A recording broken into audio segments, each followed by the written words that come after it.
lalu kita apa? Mewujudkan bantuan sosial, bukan keadilan sosial. Ini semua pengusaha tuh pengen sukses, pengen lihat negaranya maju. Tapi timeline kita pendek banget Pak. 2030 puncak dari demografi, terus kita menurun. Sebuah negara kalau misalnya kelewatan puncak demografi tanpa produktivitas, ya jangan berharap kita bisa maju kan Pak, kayak gitu situasinya gitu. Mungkin lebih detailnya sekarang yang jadi bottleneck paling gede atau problem paling gedenya tuh apa sih Pak? Saya pikir gini ya, kita pengusaha itu nggak mungkin membangun semua infrastruktur untuk mendukung usaha kita. Misalnya orang butuh di daerah kawasan yang lebih dingin gitu loh, supaya hemat untuk produksi tekstil misalnya. Nggak mungkin dibangun jalan, bangun tiang listrik, bangun internet. Itu harus pemerintah.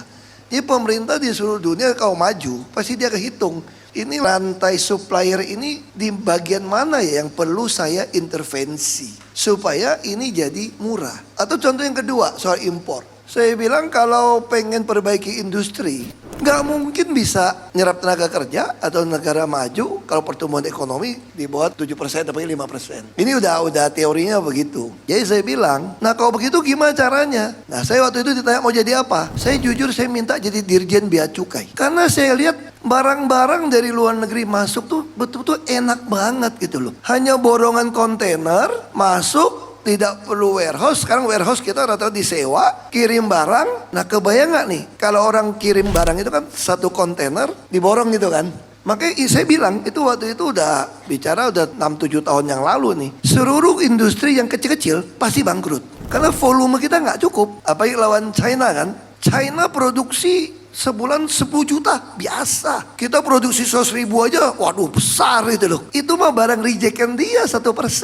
Gimana mau ngelawan dia? Dia cuma balikin modal untuk bahan baku, lalu barang datang dengan gampang. Saya mau jadi dirjen bea cukai. Loh kan gak bisa melawan WTO.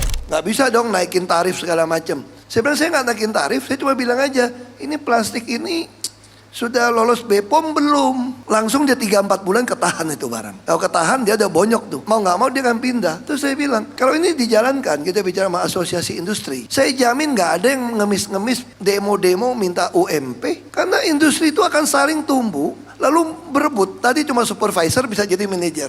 Orang akan nawarkan, gaji sini gak ada ngomong gaji. Karena orang membutuhkan. Nah kita hari ini, saya udah ngomong 7 tahun, 8 tahun yang lalu ini. Sekarang terbukti, pada tutup, lalu kita apa? Mewujudkan bantuan sosial, bukan keadilan sosial. Itu fakta.